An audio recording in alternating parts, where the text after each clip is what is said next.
తూర్పు గోదావరి జిల్లా ఆనపర్తి తెలుగుదేశం పార్టీ రాష్ట్ర ఉపాధ్యక్షులు నల్లమిల్లి రామకృష్ణారెడ్డి ఆధ్వర్యంలో తెలుగుదేశం పార్టీ జాతీయ కార్యదర్శి నారా లోకేష్ జన్మదిన వేడుకలు కార్యకర్తల సంబరాల మధ్య అత్యంత వైభవంగా నిర్వహించారు. ఈ సందర్భంగా నల్లమిల్లి రామకృష్ణారెడ్డి మాట్లాడుతూ నారా లోకేష్ దేశవ్యాప్తంగా అనేక మంది అభిమానులను సంపాదించుకున్నారన్నారు.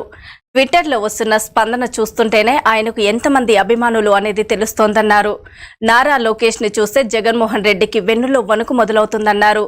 తెలుగుదేశం పార్టీ శ్రేణులు అభిమానులు అందరూ కలిసి వచ్చే ఎన్నికల్లో రాష్ట్ర వ్యాప్తంగా 160 స్థానాల్లో తెలుగుదేశం పార్టీ అభ్యర్థులను గెలిపించి లోకేష్ కి కానుకగా ఇవ్వాలని రామకృష్ణారెడ్డి పిలుపునిచ్చారు.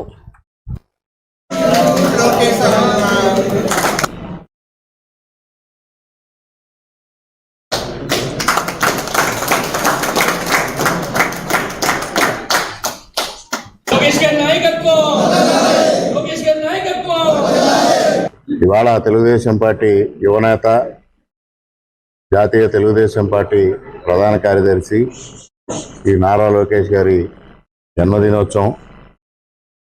ఇవాళ రాష్ట్ర వ్యాప్తంగా పెద్ద ఎత్తున అభిమానులు ఈ జన్మదినోత్సవ కార్యక్రమాన్ని నిర్వహించడం జరుగుతూ ఉంది.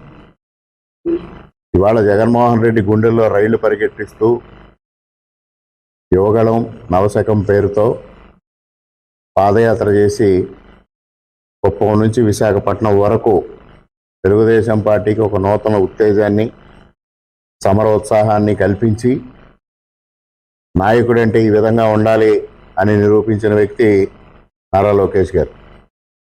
అదేవిధంగా తాత యొక్క చరిష్మా, తండ్రి యొక్క ఆలోచన విధానాన్ని పుణుకుపుచ్చుకొని ఇవాళ తెలుగుదేశం పార్టీలో ఒక యువతకి కథన ఉత్సాహం కల్పించిన యువన